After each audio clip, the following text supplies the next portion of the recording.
Ladies and gentlemen, it is your lovely host here. Once again, it is Team right now. Have you seen the very first video of the day? If not, smash that bell. You will get a notification from YouTube. Follow me on TikTok, Instagram, Twitch, Twitter, and my own Facebook page. If you follow me on my Facebook page, you got a good chance of being a guest.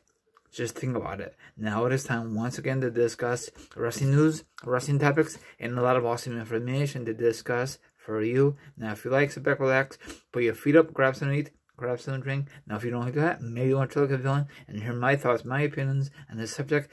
And, of course, the article will be down below, or the link will be down below. Either or, let's get into this. Or, sorry, there'll be a link. There's an article, plus the feedback from Twitter. Let's begin here. Now, the Raw creating team is dog crap. I'm sorry to say that, okay? I love Raw, don't get me wrong, but the things they do on Raw does not make any sense. I remember beginning of 2020, Lana and Bobby Lashley, a very, very stupid love triangle. Of course, eventually it fizzled out, okay?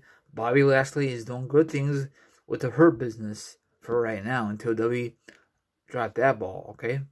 Lana, she's in this stupid feud with Nia Jax. Really?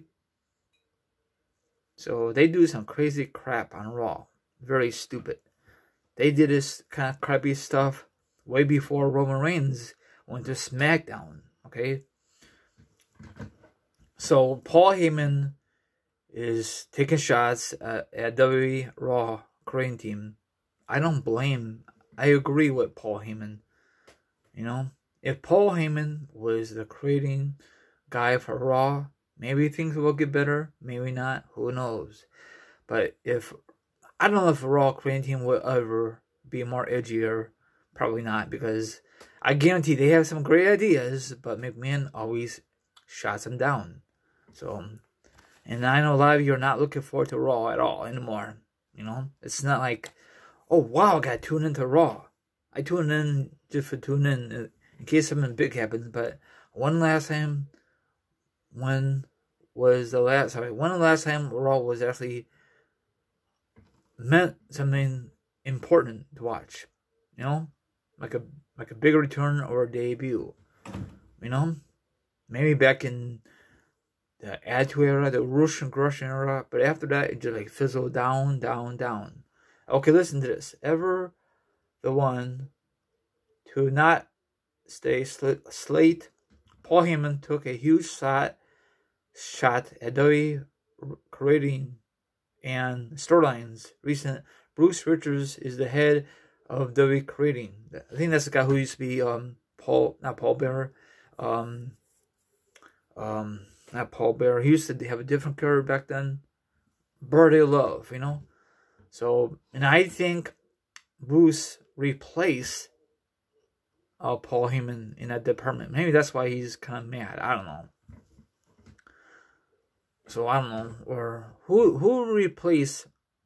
Who did Bruce Richards replace? Was it Paul Heyman, or is it someone else? Is he the leader of the Raw creating team? If he is, then he needs kicking ass, because the storylines have been suckish.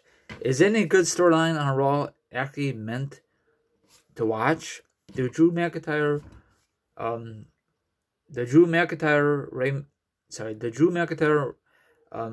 Randy Orton storyline, I did not care for. I'm sorry, it's just not good at all. And then I think, I don't know, maybe the Hurt business is pretty good to watch. So, I don't know, they just need a new Raw creating team leader. Okay? This guy, Bruce Richards, he don't know what the hell he's doing. I'm sorry, okay? The Raw ratings have been suffering. And then when they have the Legend Night, the Raw ratings after the Legend Night is over, do you think it really helped out the viewership? Absolutely not. No. Like I said before, McMahon needs to stop using these veterans, the legends, to boost up the ratings. It might help out for a few hours, and then after that, people will turn off because no one does not give a flying crap about the Raw Korean team and the Australians. Like I said before, the Lana and Bobby Lashley beginning of 2020 was doggy doo-doo, but I still watch it. And I said to myself, why are you wasting Bobby Lashley talent with his pathetic storyline? Who came up with this storyline? Was it Bruce Richards and other people? Dumb. And I guarantee McMahon approved of it because it's PG, you know? Sort of a PG. It's stupid, you know? And I guaranteed they went through a lot of creating leaders, storylines with garbage, you know? Until they get it right, you know? I remember one time, before Raw kicks off, they had to rewrite Raw. Stupid, you know?